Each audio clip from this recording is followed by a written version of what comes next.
Hey Tony, thank you so much for asking this question about asking more about ratios. I think this is a super important thing that we need to talk about. A lot of online stores, and I mean a lot, lie to their customers and put cut grades on fancy shaped diamonds like ovals, emeralds, radiant cuts, and so many more.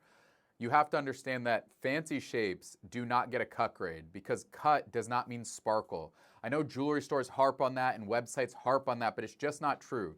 GIA and IGI, when they're grading cut, and they only give it to round diamonds. The reason they're saying that a 1 carat round diamond is excellent if it's GIA or ideal if it's IGI is that grade is because the stone is the same measurement for what it weighs.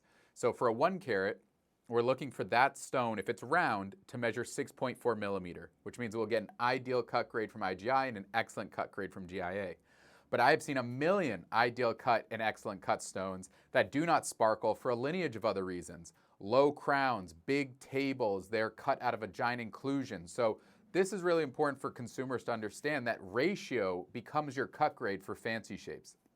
It's not 100% perfect, but it'll get you about 90% of the way there. So when you're looking at a radiant, for example, these above me, the average customer is looking for an elongated radiant. They don't want these 110 to 130 because they look long, but not really. So a 3 carat 130 is going to look closer to a 2 carat 140 because so much more of the weight is in the bottom. So that carat weight you hear, 1 carat, 2 carat, 3 carat, that's just the weight on the scale.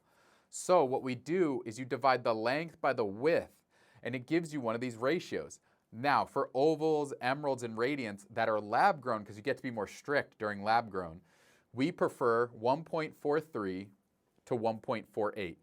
This makes sure the stone is elongated, yes, but not so long it looks skinny and not so fat it looks like this 1.3 over there. So you're actually seeing the weight of the stone. So if you have a 3 carat radiant and it's a perfect 1.45 ratio, it's going to show absolutely perfect, long but wide and just absolutely stunning and really show a lot of that weight that it's weighing. So if you guys have any more questions, I absolutely love educating my customers on this because it's so important. There are no super ideal cut fancy shapes.